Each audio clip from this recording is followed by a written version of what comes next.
I managed to get on the boat, and then I cut into 3 pieces, and then in 3 equal lengths out of 20 feet, and I will strap them together, put some legs on it, and we're going to make a real wicked old table out of it for this room. Because it's not properly set up in here yet. I've got a small desk, it's cluttered up, that I grabbed the other day, and but I'll finally make a real cool table to have in here. It'll be real handy too, especially have some people come in here, right? So that's another project to do. Shouldn't take too long. It's just trying to decide whether or not to sand the top or to leave it all weathered up like the ocean and sun did to it. Anyway, Nina was getting a hold of me. We were texting when I was fishing. She's really eager to get some more good discussions going on about the truth and reality in the planet today. And I'm all over it. So we're going to do that right away. He was Buggy's going, let's do it today. I'm like, dude, I'm on the boat, man. I just can't do this. Quickly glanced at my inbox last night when I sat down for the first time at 8 o'clock at night from 4 in the morning yesterday. And then my inbox is just jammed with emails. Jammed. It's exciting though, because I love, believe it or not, it's like gold to me. It's knowledge. And each one is just a new package of knowledge. I don't know what we're going to get. You know what I mean? But it just keeps flooding in. So I'll have to go over those as well. I got so much to do. I'm not even awake yet, obviously. But anyways, let's get back to the routine here. Let's get some voices heard. Here we go. You know, there's one thing that you guys don't see. Excuse me, oh, stupid chair only rolls here and there. One thing is you guys don't see when I pre-record like this is the amount of emails that I'll read and I'll read and I'll read and I'll read, and then I'll realize, oh shit, I shouldn't even have read this frickin' email. It doesn't happen that often, but I just got bombed 3 times in a row. Whew. So you don't realize it. I haven't even started yet. But I've been at it now for at least 20-25 minutes and I haven't got anywhere. So, crossing our fingers. What's this one? Ex-combat vet is the title of this email. Hey Steve, I'm an ex-combat vet, served 5 years in Iraq and Afghanistan, been wounded twice. I was in almost 14 years. When I came home back in 2011, I was stationed at Fort Leavenworth one night. In January 2012, I was on guard detail at a medium-sized perimeter station. Very little punctuation. Concrete walls 2 feet thick and a solid steel blast door.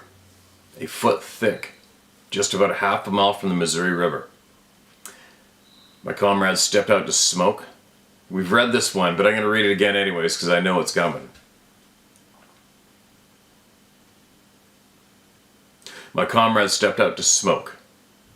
This was around midnight and in a snowstorm. He started banging on the door within a minute of being outside. I opened the door and like, what the F? You just went out there. He was like, there's something out here, and it's not a man, and it's not any animal he's ever heard. It's screaming at him, but he couldn't see it. So I stepped out with him. We could hear something big, very big, just inside the woods, about 100 feet away. Then we heard a scream, a roar, what the F ever. We both went back inside, locked the door. Within minutes, this thing started banging on the door with such force, took me back to combat readiness in a flash. We looked at each other and the monitors in the station, and we could see the top of its head.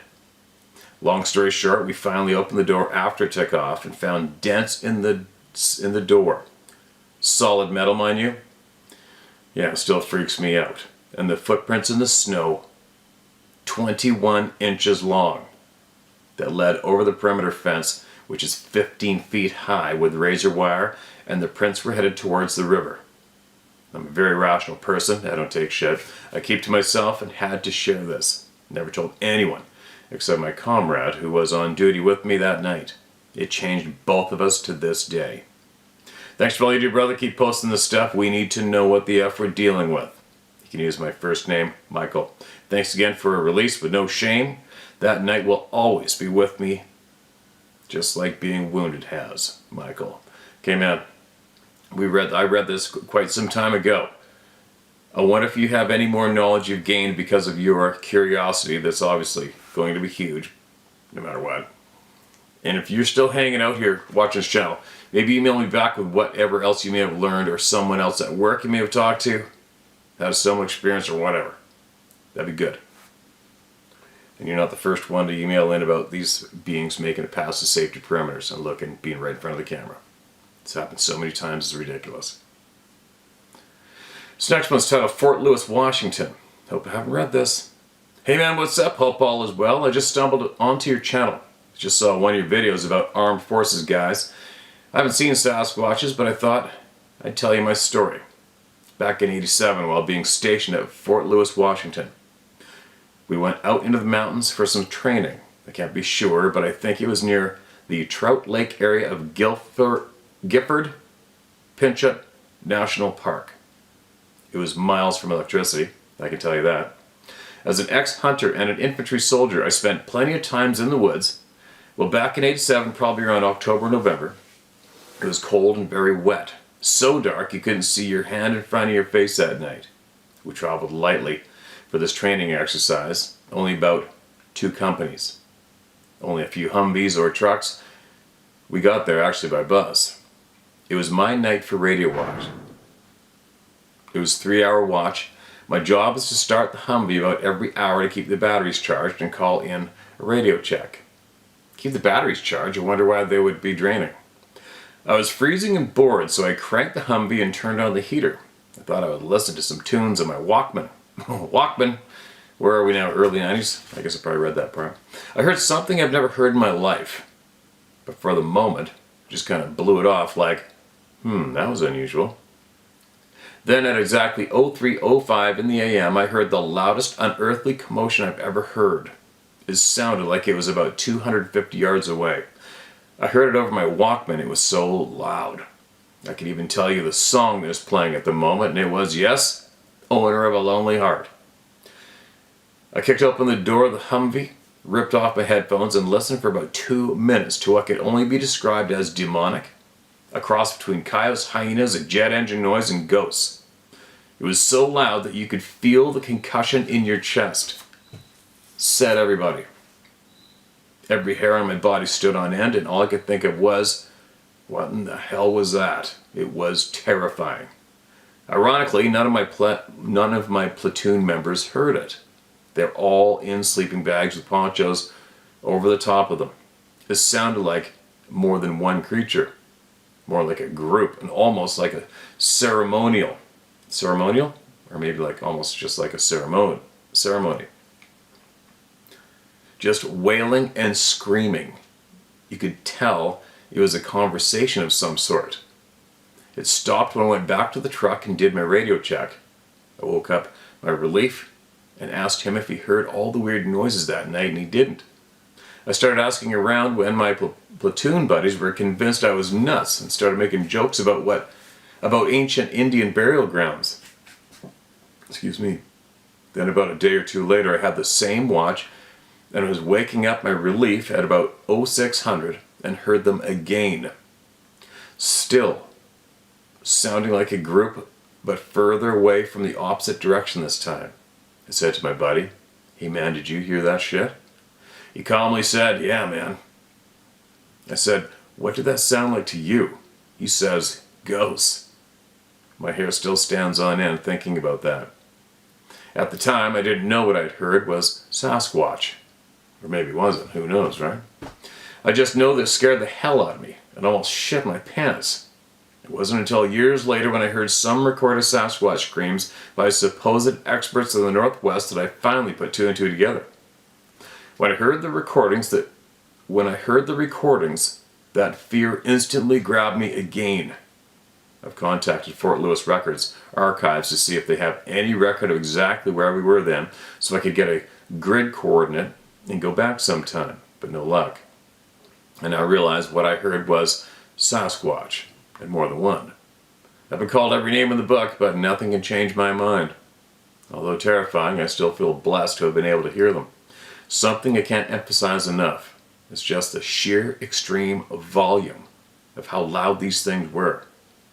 I only tell a select few people about it. I told my daughters, and they're believers now. I shared this story with that website, and we did get a phone interview. I'd kill to be able to find out exactly where we were that night.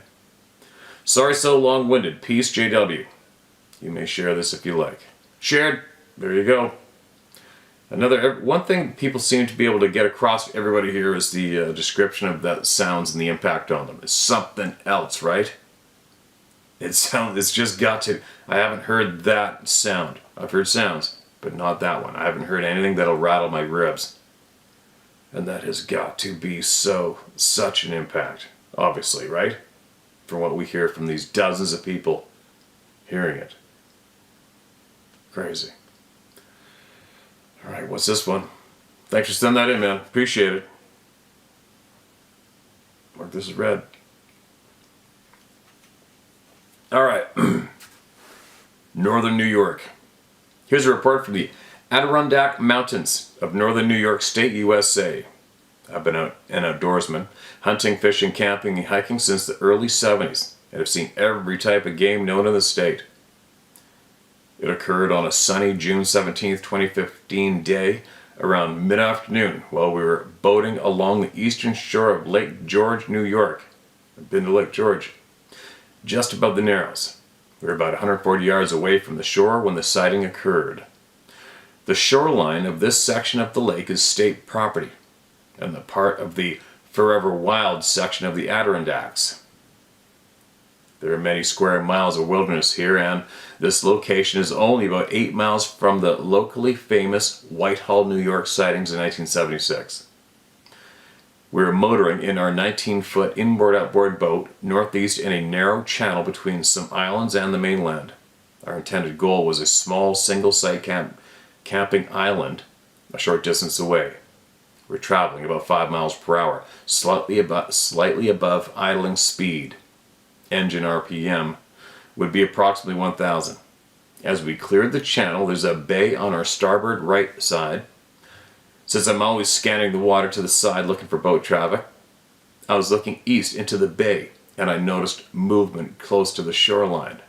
It seemed that whatever it was, we caught it by surprise as we cleared a point of land. I then got my wife's attention. She looked in that direction and also saw it. My view was of a very large, glossy black, animate being that was squatted down by the water and seemed to quickly raise an arm from its side to a horizontal position, rose up, then turned away and moved back and to the side and behind a nearby clump of coniferous trees. I couldn't believe how fast it moved. I then spun the boat around for a better view. Meanwhile, my wife was watching it.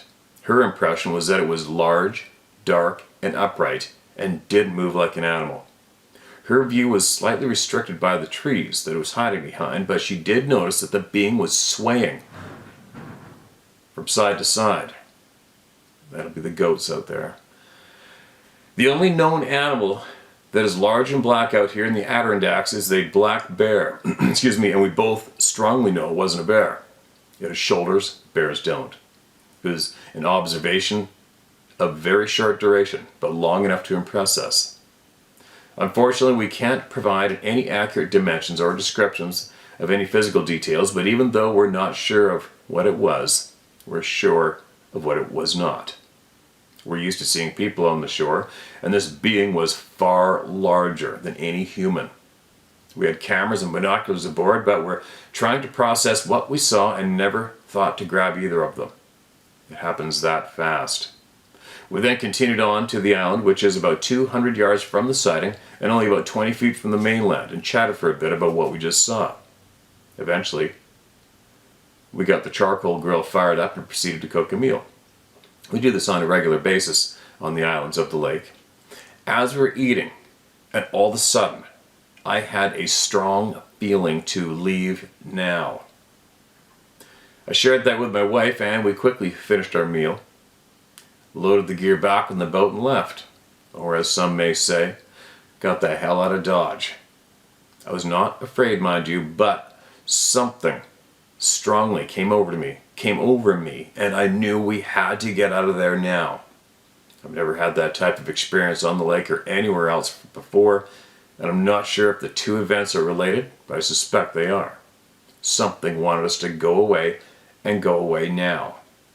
Since then, I've had a heightened awareness of their presence in the woods, and have found dozens of tree breaks and have recorded howls, wood knocks, and their almost accurate barred owl calls.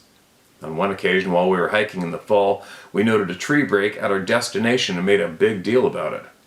You can only imagine to our surprise as we returned down the same trail that something had bent and splintered a 4-inch living hardwood right over the trail like an arc. It was not that way on our way up. We did not feel afraid, but something was clearly communicating to us that it was the baddest thing around. We both have had over 40 years of outdoors experience and are very familiar with the Adirondack wildlife. My wife is a retired science teacher, and I'm a retired medical device manufacturing engineer. And oh yeah, I don't give a damn if some folks don't believe this. We know what we saw.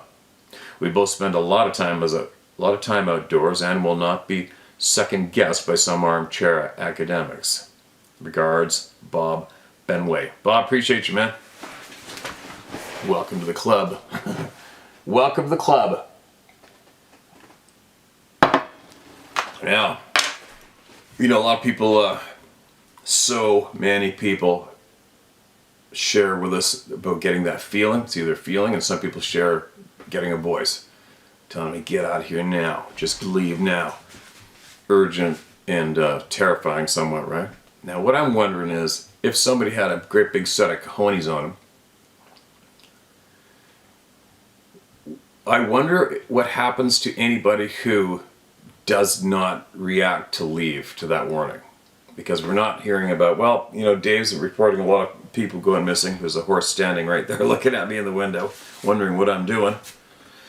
Anyway, but, you know, like, your average person, how do I describe this? People that, okay, bullies. Bullies are scared people, right? Bullies are scared. They try to do to people what they don't want done to them. They're scared. All bullies are just scared. Now, and bullies try to intimidate all the time, right? But usually when you call out a bully, they get scared and run. Now, I'm wondering, maybe, if possibly, if you do not listen to that warning that's being shot across, I wonder what's going to happen next. You know, are you curious about what would happen if you didn't leave? You know, get out of here now. No, I'm not going. Now what do you want to do? You know what I mean? I wonder what would happen. I don't know. Would I be able to do it? I don't know. I seem to run every time these things let me know they're right near me. I'm not into it, right? I don't need... I love my outdoor world too much. And the amount of people...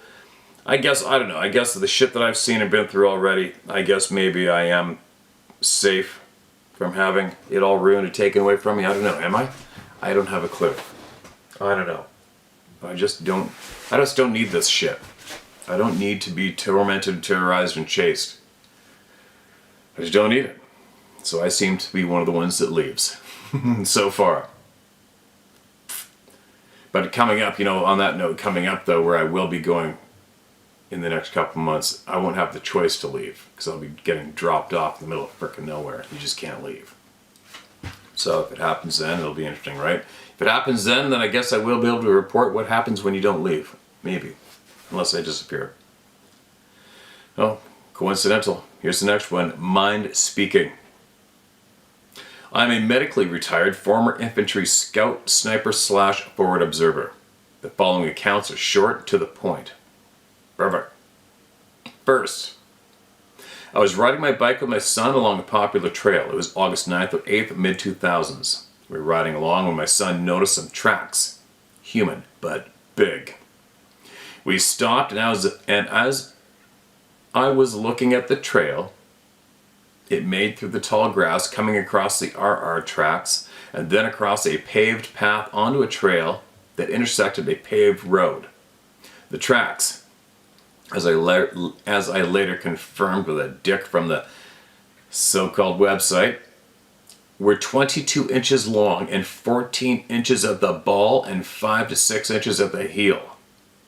Whoa. I used a Propel 1 liter bottle for size comparison at a known distance 3 feet from the track. Held my BlackBerry Pearl phone and snapped pictures. I filed a report and submitted my disc with the pictures to these guys. You did not. Oh no.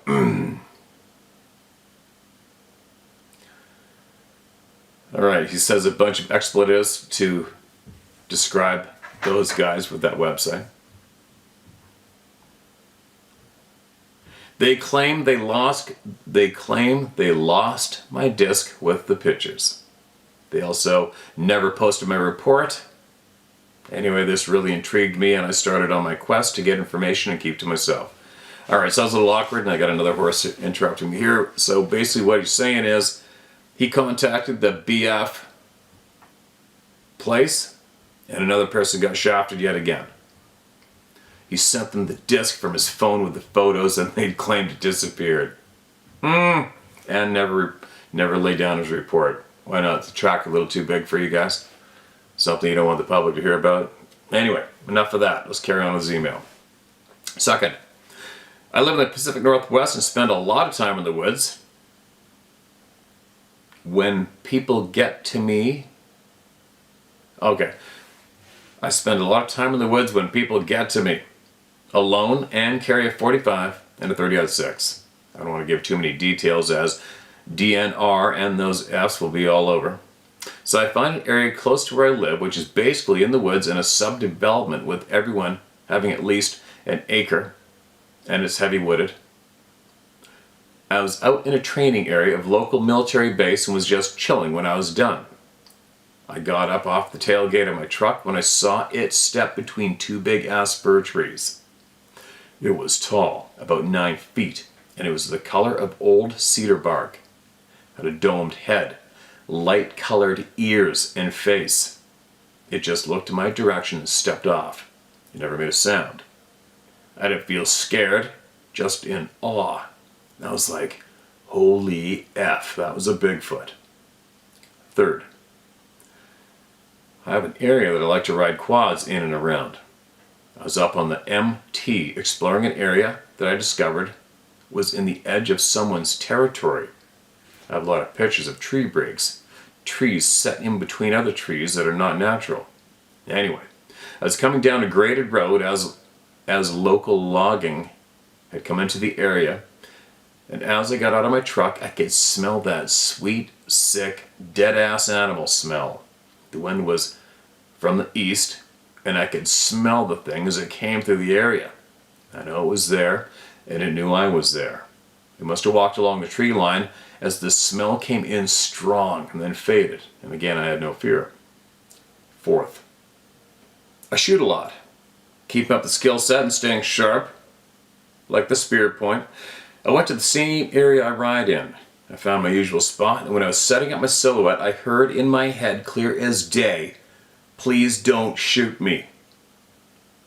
I was shocked, and for the first time, fear gripped me. I was like, what the F? Who is here with me? I looked around a 360, and all I could see was hilltops and trees. My hand instinct was to rotate the fire selection from safe to fire on my custom AR. It was automatic from years of training, and my right hand gripped my handguard tightly. I raised the rifle and looked through my scope along the tree line. Nothing. It really freaked me out, hearing voices in my head.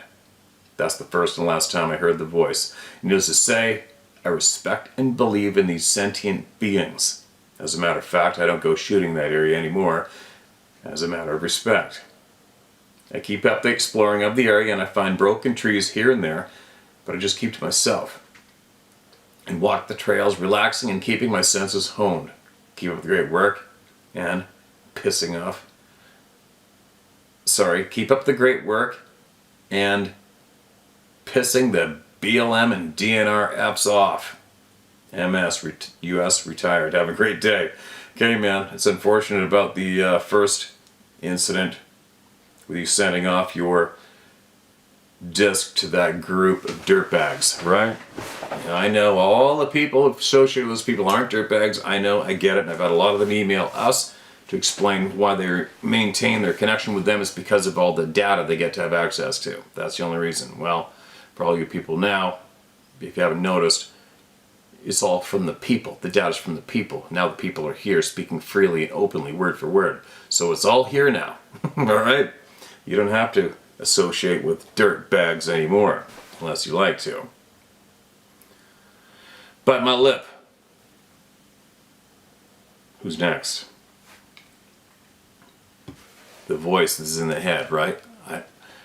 I can't imagine what that would be like. I mean, you know, I've spent so much time in the middle of nowhere, and if I heard a crystal clear voice in my head, it would scare the shit out of me, I'm guessing. It would be so bizarre. I can't even imagine it. I can't even try to picture it right now, hearing another voice in my head. Picture it. It's like, how do you even try to picture that? You just can't. There's another one titled A Huge Head Watching Me. Hello, Steve. I respect what you do and having the courage to speak out about something no one wants to touch out of fear. You can call me John since I still have my job, which I'm very grateful in these times. I don't want this encounter to affect it. I tried to reach you in the past, but figured you either didn't believe, didn't care, or simply didn't see my message in the sea of messages you probably have gotten. I'm trying to reach you again after I finally had my first sighting the other day. So I've had multiple encounters leading up to the one I just had the other day while fishing on the Spokane River somewhere in Washington. I didn't want to say exact location for reasons of staying anonymous. Prior to the encounter the other day when I finally saw something, I'd always had strange encounters happen while fishing alone in the Northwest and Alaska. I've seen big rocks get thrown into the river from tree line. Had a log thrown at me from behind while fishing Alaska. Turned around only to see thick brush leading up the mountain. Whatever it was didn't seem to like it was meaning to. Whatever it was didn't seem like it was meaning to hit me, but it was trying to get my attention. This has been going on for a while now, and I always try to ignore whatever it is because it was unknown to me. And by the way, I am Native American and black. I don't know if that has anything to do with it, but I thought I might add that detail. Fast forward to Sunday, May 31st, 2020. I was fishing Spokane River to get away from all the mess going on in the world. As I was fishing, once I saw a rock come flying out of the tree line. I didn't think nothing about it because it has happened many times before. I've been watching your channel, so I kept an eye on the tree line across the river. Being in the woods as much as I do, have developed that sixth sense so I can sense when there's something or someone watching. And I felt it from across the river. And all of a sudden my eyes zeroed in on what appeared to be a pile of fallen trees. From behind one of the logs I saw a huge black head watching me. I couldn't believe. I thought surely I'm only seeing that because I know about Sasquatch. I decided to watch this black head to make sure it's a few typos. I'm trying to do it smooth. Sorry. I decided to watch this black head to make sure it's not just a log or something. I turned my attention away for a few seconds and the black head was gone. Another thing to note, I usually film and take pictures while I'm fishing, but at the time this occurred, all of my equipment was dead. It was almost like whatever was watching me knew my electronics were all dead/off. Another side note is when I usually have similar encounters, there's usually barrier like fast moving water between me and whatever these things are so that I can't get over there to go investigate and look for tracks.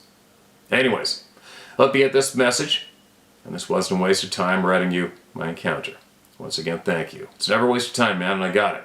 And the only reason if I didn't get your stuff before is because there's 10 gazillion billion other emails it's lost in 100% for sure.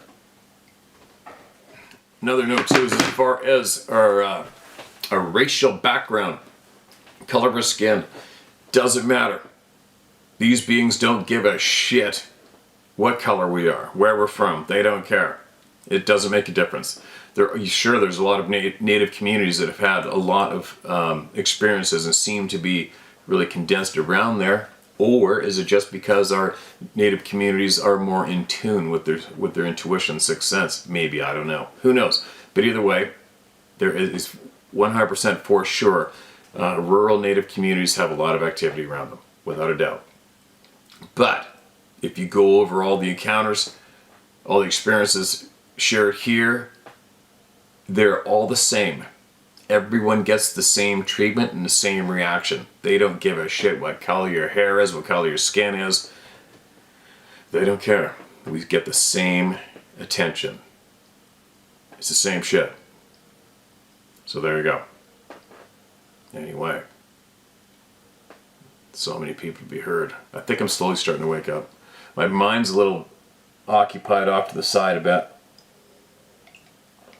because I got a lot to do. I have forgot to do a whole pile of canning of salmon today. I think Sarah's gonna help me a bit. She's really busy. She's got to fly out of here tomorrow to go see family. And I'm left with the ranch, so I'm gonna be getting a lot of this done, and I'm gonna get a lot of talking to Nino and whoever else done. Now, appreciate you sending that in, man. I appreciate you sending that in. Excuse me. And welcome to the club. Alright, who's next? I told them I saw Bigfoot is the title of this email. Hey Steve, I really appreciate the work you're doing, providing a place for people to share their stories without the fear of judgment. If you decide to share this, I would appreciate you not mentioning any names or locations. Don't write them in. This instance happened in either the late 60s or the early 70s. I would have been 7 or 10 years old when it happened. It was before we had cable, and the TV stations all turned off at midnight. My family had traveled to spend a weekend with some extended family. On this particular night, everyone but my cousin and I had gone to bed. We watched TV until it turned off. My cousin had fallen asleep on the couch, and I was sitting in a recliner. I'd turned the recliner around so I could look out the sliding glass doors. There was a big porch on the back side of the house, and beyond that was a fishing pond. I could sit in the recliner, look out over the pond, and watch the stars. I placed the recliner about 2 feet from the door so I could see better. Eventually I fell asleep in the recliner. Sometime later, I don't really remember what time it was, I heard a sound that woke me up. When I woke up, there was a Bigfoot looking through the door at me. As I can recall, he was only about 6 feet tall. When I realized what was looking through the door at me, I screamed really loud and pushed backwards so hard the recliner flipped over. No doubt. Within just a few seconds, everyone in the house was in the living room asking me what happened. When I told them I saw a Bigfoot, they all started telling me what they thought I saw. They said I'd seen something but just misidentified it. To be fair to them, they were woken up in the middle of the night and could probably only rationalize it as something they knew. I've hunted and fished my entire life, but there have been times when I get spooked going out in the dark. There have even been some places that I wouldn't go in until there was enough light to be able to see. I apologize for this message being a little lengthy, but I applaud you for taking the time to do what you do. Take care and God bless, Jay. Okay, Jay, take care and God bless you too, man. Welcome to the club. And there's another example of the confidence, right? We're talking earlier, remember I mentioned earlier about how these beings, some people think they're terrified and scared of us. No, they're not. No, they're not. Just like I said before, let's picture if there's a bunch of 10-foot, 8-foot tall, hairy, built like brick shed house beings inside their little dwelling, you aren't going to go up and pop your head in the door and look at them. No, you're not. You're not going to go up and peek your face right in the window and stare at them either, right? Why would you do that? Why would you do that? Because all those beings, hairy, let's just say turn it around, all those hairy beings, they saw you in the window, they're going to come out and grab your ass in seconds, right? How do these beings know we're not going to do that to them? How do they know we're not going to come rushing out of the house and tackle them and grab onto them when they look in the door or the window? There's confidence there, right? That's a lot of confidence. A ton of confidence.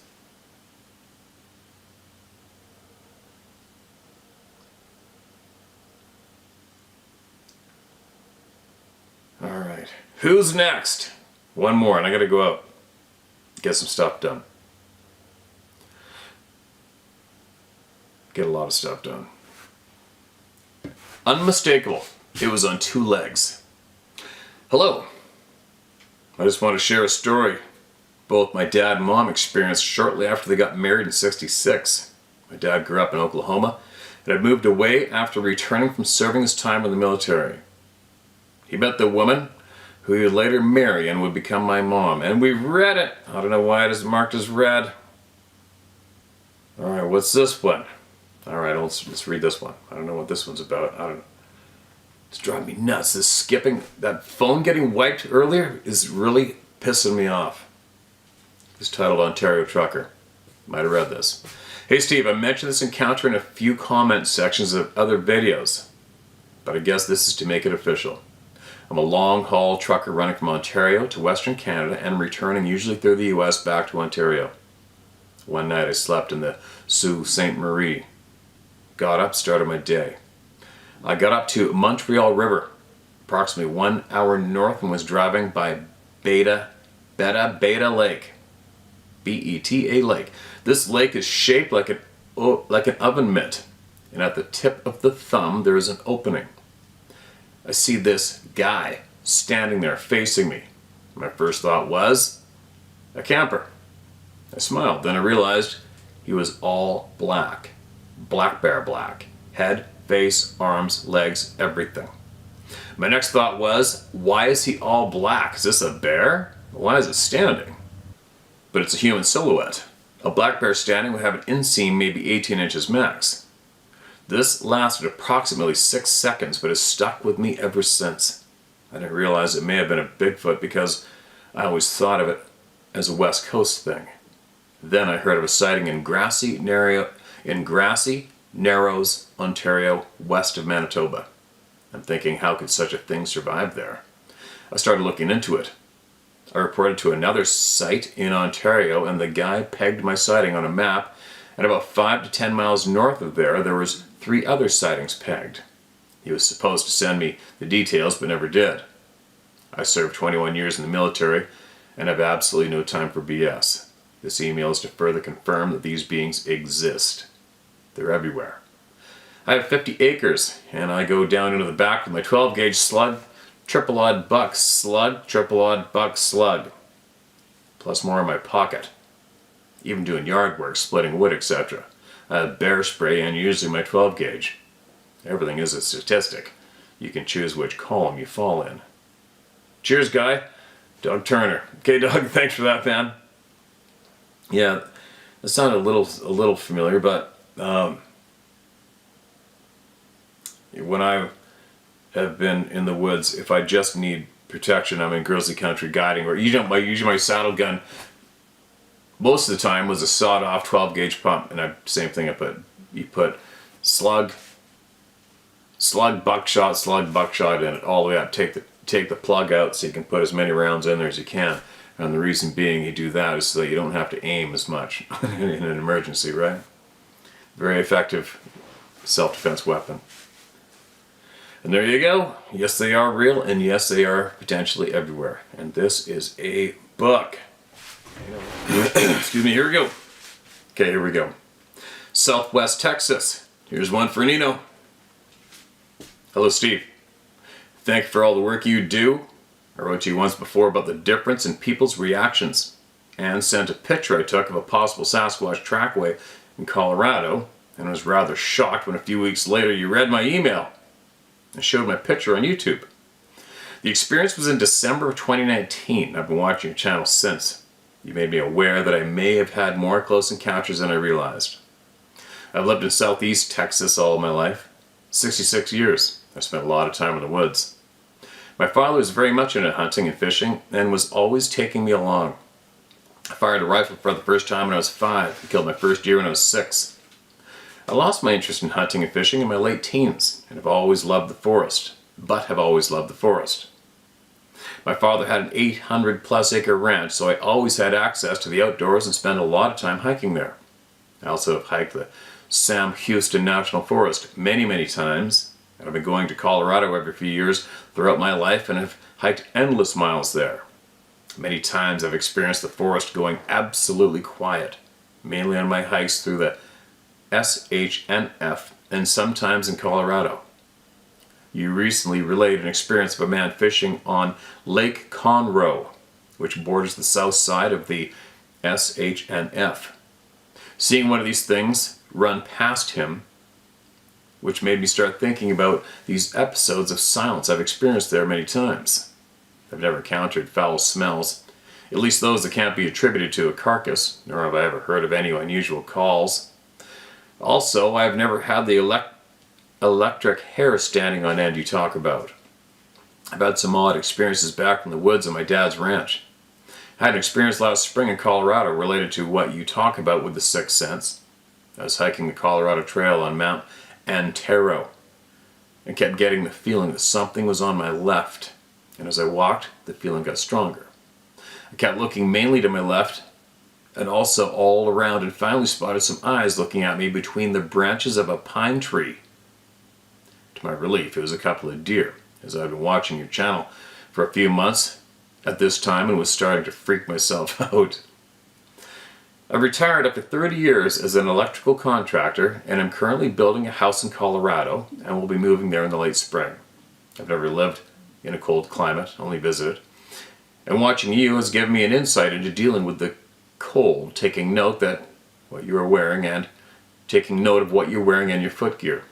I'm planning on doing a lot of hiking once I get established there, and I think, and emphasize think, that I have an idea of what to do if I encounter one of these things. Of course, I realize all of that thinking will probably quickly go to shit if I'm suddenly faced with a 10-foot hairy monster.